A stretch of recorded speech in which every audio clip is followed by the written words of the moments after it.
अस्सलाम वालेकुम फ्रेंड्स, आज की इस वीडियो में मैं आपको बताऊंगा ये जो डिस्प्ले के ऊपर ऑटोकैड में रिबन नज़र आते हैं ये हमारे शो नहीं हो रहे।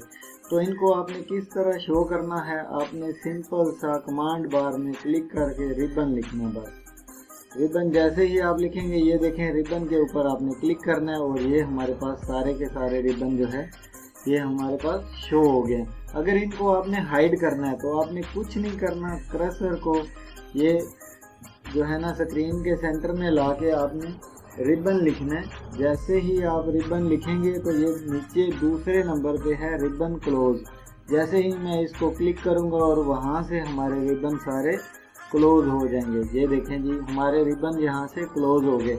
अब इनको दोबारा शो करना है तो इधर जाके कमांड बार में रिबन लिखें तो इसके ऊपर क्लिक करें और ये हमारे सारे के सारे रिबन जो है ये शो हो रहे हैं। अगर वीडियो अच्छी लगी हो तो चैनल को सब्सक्राइब कीजिएगा, वीडियो को दोस्तों के साथ शेयर कीजिएगा और लाइक कमेंट जो है ये लाजम कीजिएगा।